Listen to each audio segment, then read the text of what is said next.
तो friends, CTET special में आज मैं आपके लिए लेकर आई हूँ एक ही बहुत ज़्यादा हेल्पफुल वीडियो। ये वीडियो आपके लिए हेल्पफुल ऐसे रहने वाली है क्योंकि इस वीडियो से आप अपने ईवीएस के 5 नंबर पक्के कर सकते हो। ठीक है, अब कैसा ऐसा है कि ईवीएस का सिलेबस थोड़ा बड़ा है, काफ़ी चीज़ें हमें याद करनी पड़ती हैं, तो हम काफ़ी कंफ्यूज हो जाते हैं क्या पढ़ें क्या ना पढ़ें, है ना। तो पर मैंने जो ऑब्जर्व करा है ये मेरी ऑब्जर्वेशन के अकॉर्डिंग है और ये आपके लिए बहुत ज़्यादा हेल्पफुल रहने वाला है कि कैसे आप ईवीएस में अपने 5 नंबर पक्के कर सकते हो। ठीक है, तो ये वीडियो हमारी कौन देखेगा, साथ में हमारा गोलू भी देखेगा, वो भी बैठा है। और आज मैंने बिल्कुल आपके लिए एक प्रेजेंटेशन तैयार करी है क्योंकि मेरे पास लैपटॉप तो है नहीं, तो मैंने बनाकर ही आपके लिए प्रेजेंटेशन बनाई है पूरी। तो चलिए स्टार्ट करते हैं। ईवीएस में हम कैसे अपने 5 नंबर पक्के कर सकते हैं, तो उसके लिए है ये छोटा सा एक फॉर्मूला नहीं, बेसिकली आपको क्या करना है, हमारे ईवीएस में एक क्वेश्चन हर बार मैप से पूछा जाता है।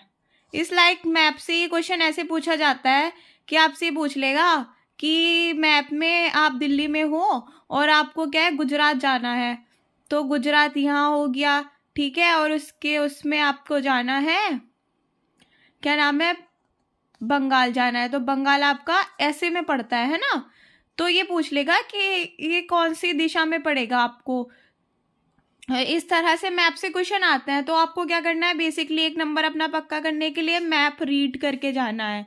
ठीक है, तो आप गूगल पे जाओगे, वहाँ इंडिया का मैप सर्च करोगे, पूरा मैप आएगा, उसको आपको रीड करना है कि कहाँ हमारी दिल्ली है, कहाँ गुजरात है, कहाँ बंगाल है, कहाँ तेलंगाना है और कहाँ आंध्र प्रदेश है, तमिलनाडु कहाँ है। और मैप से क्वेश्चन ऐसे भी पूछा जाता है, एक तो ये इस तरह से पूछ लेता है, दूसरा क्वेश्चन हमारे मैप में ये पूछा जाता है कि जो तमिलनाडु है उसके निकटवर्ती राज्य बताने हैं। अब जो तमिलनाडु है वो मैप में आता है हमारा सबसे नीचे।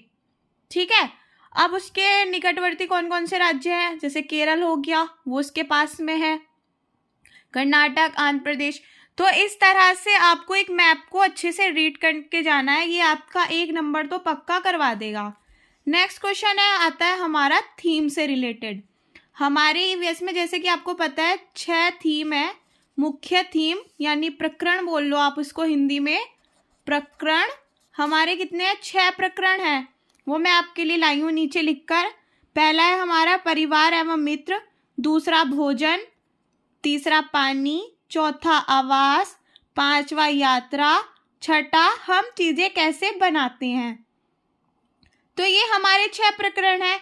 इकलौता पहला प्रकरण हमारा ऐसा है जिसके 3 उप प्रकरण हैं, जो है काम और खेल, पौधे और जानवर। ठीक है, तो हमारी ईवीएस में थीम से रिलेटेड एक क्वेश्चन जरूर पूछता है वो कि जी वो आपको क्या करेगा कि 3 तो इनके नाम दे देगा प्रकरण के और एक उप प्रकरण का नाम दे देगा और ये पूछ लेगा कि इसमें से बताओ कि उप प्रकरण कौन सा है ना। तो आपको ये याद कर लेना है कि हमारे ईवीएस के क्या क्या कौन कौन से थीम है, ये आपको याद करना है।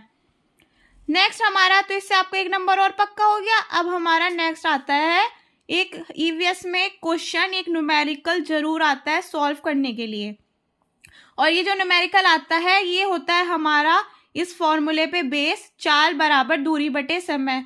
ईवीएस में मैंने देखा है वो क्या कर देगा, आपको दूरी दे देता है कि दूरी जो है इतनी से इतनी है, 2 जगह की दूरी कुछ किलोमीटर में वो आपको दूरी दे देगा, उसके बाद में समय बता देगा और फिर वो चाल पूछता है आपसे, चाल बताइए। तो चाल निकालने का जो फॉर्मूला है वो हमारा ये है, चाल बराबर दूरी बटे समय।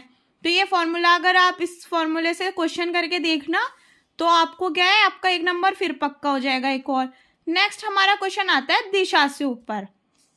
दिशा के ऊपर क्वेश्चन ऐसे आता है कि वो आपसे पूछता है कि मोहन अपने विद्यालय से 150 किलोमीटर दक्षिण की ओर चला। अब जैसे कि हमारी दिशा ऐसे होती है, पूरा पश्चिम, उत्तर और दक्षिण। ठीक है, तो वो ऐसे पूछ लेगा कि दक्षिण की ओर चला यानी 150 नीचे को चला, फिर वो पश्चिम की ओर चला, फिर आप इसे थोड़ा सा ऐसे चलाओगे, तो दिशा के ऊपर भी एक हमारा क्वेश्चन आ जाता है।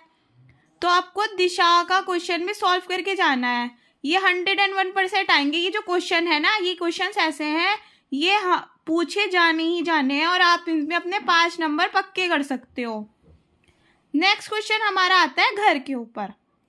सीटेट में हमारा एक क्वेश्चन घर के ऊपर जरूर आता है। वो आपसे एक विवरण दे देता है कि ऐसा है कि नीचे की 2 मंजिल हैं, नीचे की मंजिल में ज़रूरत का सामान और जानवर रहते हैं, लोग ऊपर की मंजिल में रहते हैं। ऐसे घर कहाँ पाया जाता है? तो ऐसा घर हमारा लद्दाख में पाया जाता है। मिट्टी और गारे की बनी हुई मोटी दीवारें होती हैं और कटीली झाड़ियों की जो होती है वो छत बनी हुई होती है।